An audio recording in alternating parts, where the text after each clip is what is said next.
Hi, my name is Lesley Canarium, and I'm Reader Conversations librarian here at the Rogers Public Library.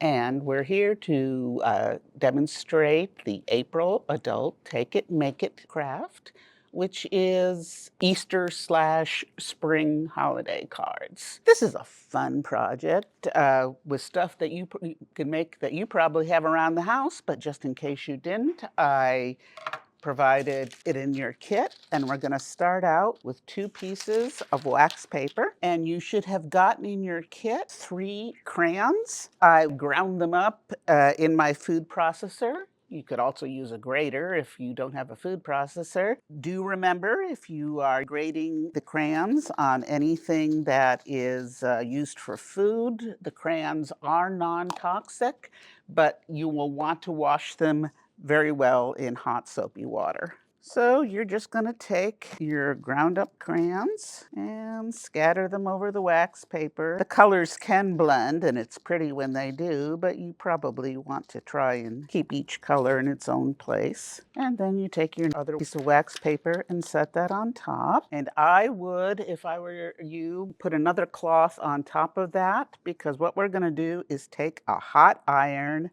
and very carefully iron this flat, which should melt the crayon pieces and make a pretty stained glass effect. Remember, if you're doing this with children, irons are hot. I burned myself on them, so you want to be careful. So let's just go ahead, and because the wax is bumpy, you're not going to stroke the first time around. You're going to sort of press down to get things to start melting and flatten out a bit. Peek and see how we're doing. It's starting to melt a little. Depending on how thick your cloth is and how hot your iron is, this may take a little time. But like I said, you want to be careful and cautious. The bigger your pieces are, the longer it will take for them to melt. So you just got to be patient. How are we doing under there? Okay, you can see it's starting to melt. So I'm going to sneak in here without the top cloth. You can see how colors are starting to spread out and blend together. It's a really pretty effect. And what you want to do is keep ironing until all the lumps are gone. Now you can see how this bled out on my cloth underneath. That's why I put it there. It's okay, just tossing it in the hot washer will clean that right up, but I wouldn't want to do that to my nice table. So, okay, you can see the kind of effect we're going for here.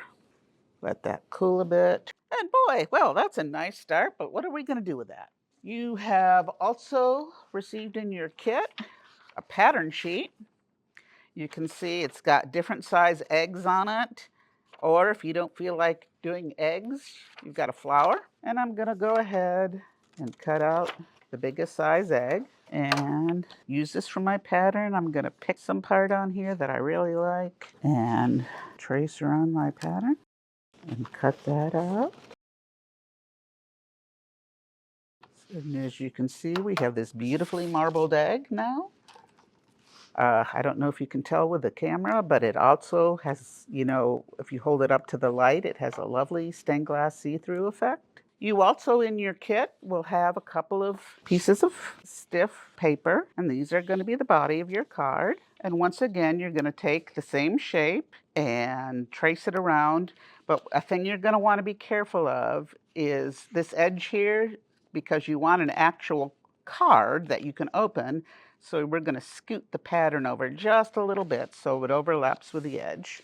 And go ahead and trace around that and cut out my Easter egg or flower-shaped card, as the case may be. If you choose to use the flower shape, it's going to be a little asymmetric, which is okay. It'll just give you sort of a goofy, happy effect. Okay, I want to carefully cut off all the black part because I don't want that as part of my card. Now what you want to do is go into the inside of the front only and cut it out so it's like a little frame. You can do that by either taking the next size circle and using that as a pattern, or you can be daring and just freehand it, which is what I think I'm gonna do. Once again, it doesn't have to be perfect. One of the nice things about handmade crafts is, they're handmade and people expect them to have little imperfections. It's kind of charming. I'm gonna set that fold a little more firmly. Then we're going to go ahead and take some glue. I tried this with a glue stick,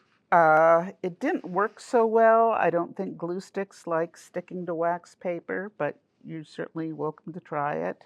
But in this case, I'm just going to go ahead and take some ordinary craft glue and just put a thin line of glue around here. And take my already cut out egg and put it on top. It's gonna slop over the edge a little. That's fine. That's what scissors are for. We're just gonna trim those edges and make it nice and pretty. And there we go. A very pretty card. Because I might be sending this to my kids and I know they appreciate my bad mom puns, I'll write a message like, have an excellent Easter. But, you say, I only have so many people to give cards to, and I've got all this leftover pretty paper. Well, if you're feeling ambitious, we've got a project for that. You don't need a hanger for this. I just did this so I could show you. These are actually going to go up in my window, and that's why I gave you all these different sizes of eggs, so you could cut out lots of them and make a pretty stained glass hanging. And of course, you could also use the flowers for that. So just to show you how I did that real quick, I'm just going to go ahead and take the smallest egg size here and pick a spot, trace out my egg shape. As you can tell, one sheet of these will make a whole bunch of them, depending on what size you choose. Go ahead and cut this out. And you take your handy hole punch. There we go. And we take our ribbon. And you probably want to use a thinner ribbon than this, definitely. You can even add a pony bead if you want a little extra sparkle, but you don't need it because there you go. Nice stained glass egg to hang in your window, or a whole bunch of them. And of course, all the happy Easter, spring cards that you could want. And thank you for watching. I hope you have fun with this project. Stay safe. And for May, we'll be doing decorated fancy soap.